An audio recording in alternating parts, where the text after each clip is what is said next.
আমার ভাই কবরে, আমার ভাই কবরে, আমার ভাই কবরে, আমার ভাই কবরে, হাদি ভাইয়ের রক্ত, হাদি ভাইয়ের রক্ত, হাদি ভাইয়ের রক্ত।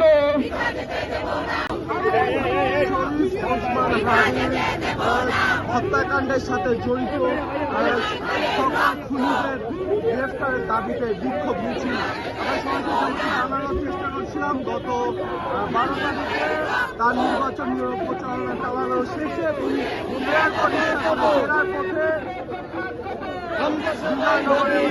বিজয়নগর এলাকা থেকে তাকে বাইকে করে আসা দুজন আরোহী তাকে সেখানে গুলিবিদ্ধ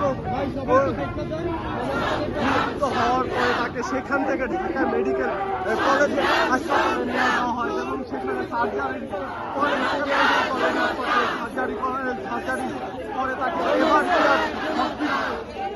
নেওয়া হয় এবং এবারকার হসপিটালে 48 ঘন্টা তাকে নিবিড় পর্যবেক্ষণে রাখার পরে তাকে সিঙ্গাপুর জেনারেল তার উন্নত চিকিৎসার জন্য সিঙ্গাপুর জেনারেল হাসপাতালে নেওয়া হয়।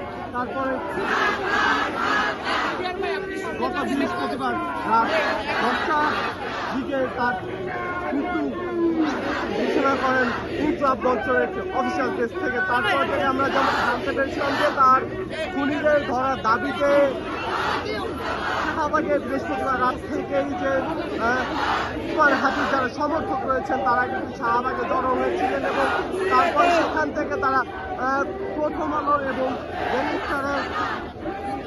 অগ্নিকাণ্ডের ঘটনা ঘটেছে। তারপর থেকে আমরা এখন আপনাদের যেমনটি জানানোর চেষ্টা করছিলাম যে ওসমান হাদির যে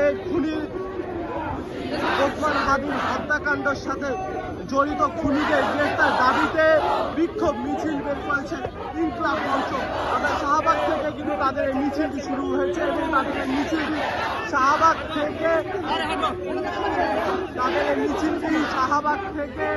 শহীদ মিনার পর্যন্ত যাবে, শহীদ মিনার পর্যন্ত যাওয়ার কথা রয়েছে এবং আমরা যেমন দেখতে পাচ্ছি যে নানান ধরনের স্লোগান দিয়ে তারা কিন্তু তারা তাদের এই মিছিলটি মিছিলটি নিয়ে এগিয়ে যাচ্ছেন।